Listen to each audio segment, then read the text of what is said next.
OFM 101.3, les incorrigibles.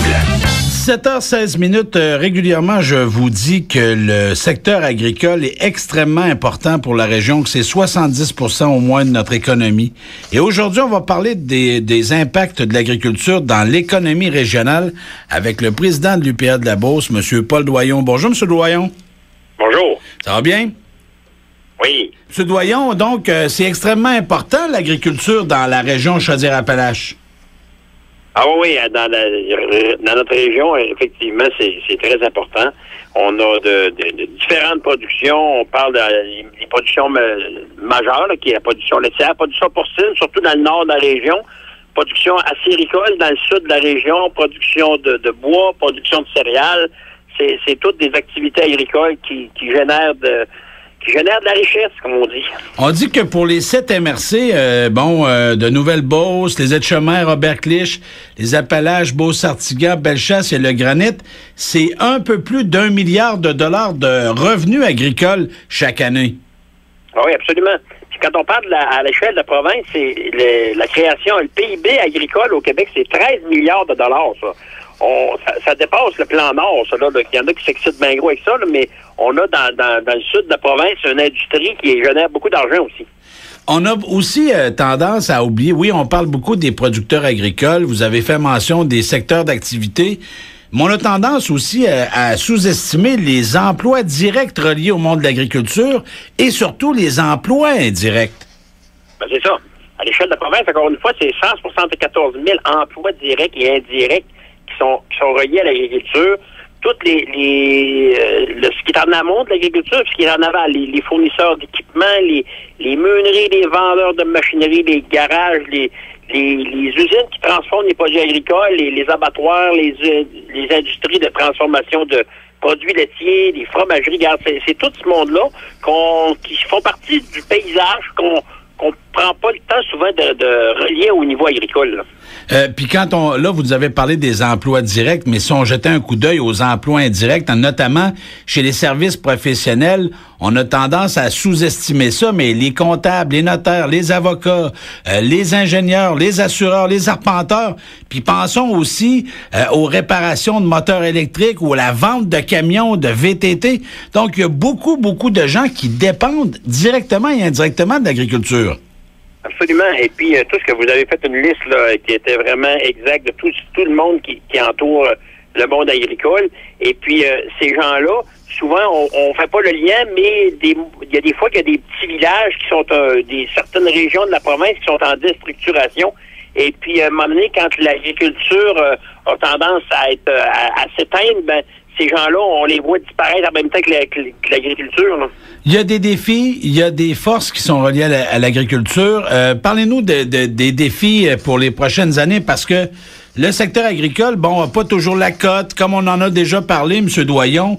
C'est facile de critiquer, mais quand on jette un coup d'œil à l'apport à l'économie de la région, c'est drôlement important, là. Parlez-nous des défis pour l'agriculture, par exemple, au cours des prochaines années. Bon. Les défis au cours des prochaines années, on a justement dans le nord de la région des problèmes avec la production porcine. C'est un secteur de l'économie agricole qui va mal depuis quelques années.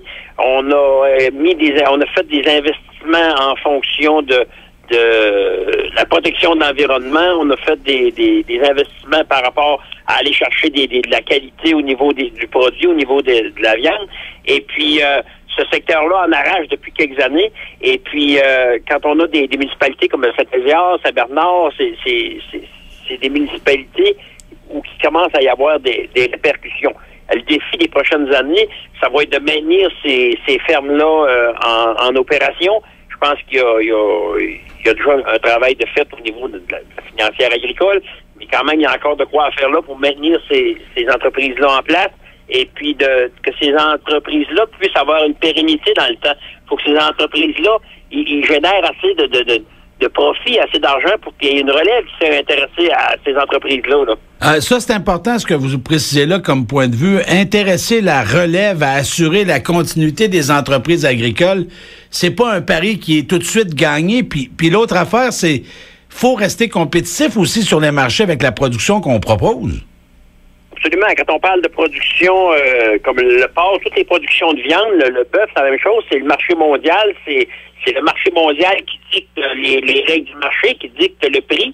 Et puis le matin, où est-ce que c'est que nous autres, dans notre région, dans notre province, on a des programmes sociaux qu'on a décidé de se payer là, en fonction de ce qu'on veut avoir comme service dans notre province. Ben il y a un coût à ça, hein. Puis quand on décide de produire de la viande selon des normes environnementales élevées, ben ça coûte plus cher que de produire peut-être au Brésil ou en Chine ou à ces places-là. Là. Puis en même temps, nous autres, comme consommateurs, quand on va à l'épicerie ou quand on va au grand marché ou peu importe, on a un rôle à jouer drôlement important. Là, c'est d'encourager ce qui se fait chez nous.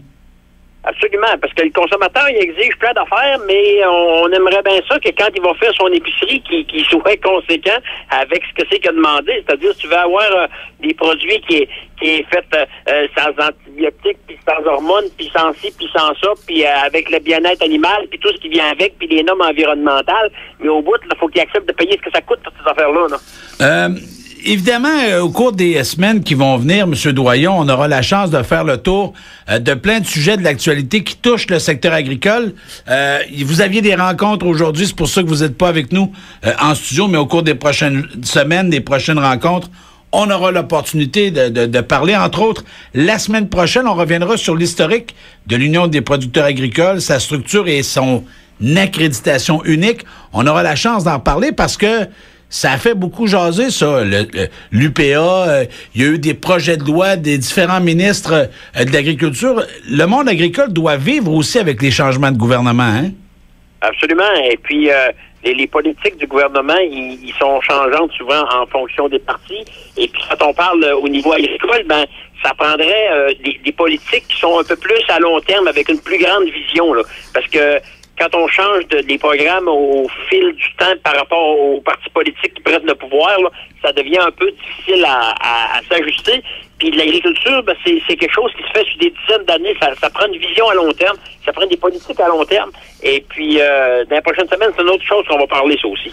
Avant de nous quitter, peut-être, j'aimerais ça vous demander, est-ce que l'avenir s'annonce quand même bonne? Parce que les producteurs agricoles travaillent, comme dirait ma grand-mère, d'une étoile à l'autre. Puis il faut qu'il y ait des rendements, puis il faut qu'on puisse en vivre, qu'on arrête de permettre à nos producteurs agricoles d'être obligés d'aller travailler à l'extérieur de la ferme parce que les revenus sont pas au rendez-vous. Est-ce qu'à long terme, on aura la possibilité de voir que ces gens-là pourront revenir chez eux? Ben, je pense que les opportunités de l'avenir sont intéressantes, les perspectives. On parlait qu'en 2050, il va y avoir 9 milliards d'habitants sur la Terre à nourrir. Je pense qu'il y a de la place pour la production agricole pour nourrir le monde sur la planète. Il s'agit juste qu'on ait des politiques, même quand on parle de politique provinciale, des politiques mondiales, pour partager la richesse, partager la nourriture que l'agriculture va produire à l'échelle de la planète. Puis ça, je pense que on est venu au bout de cette histoire-là de dire que le marché libre là, va tout régler, là.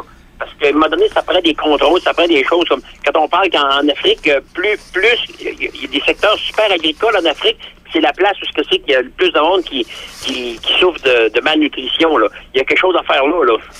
M. Doyon, toujours très intéressant. On va souhaiter une bonne semaine. On se reparle jeudi la semaine prochaine. Je vous remercie. Merci, au plaisir. Au revoir. Au revoir. Paul Doyon, le président de l'UPA de la Beauce. L'apport du secteur agricole dans la région, c'est extrêmement important. C'est beaucoup, beaucoup d'argent. Des emplois directs. Hein, les vétérinaires, par exemple, les gens qui sont affectés au transport des animaux, au transport du lait, les vendeurs d'équipements agricoles et tout ça. Il y a beaucoup de gens qui tournent autour de la production agricole et on en a bien besoin, évidemment, pour la région. Hey, c'est déjà tout pour nous. Demain, édition du vendredi.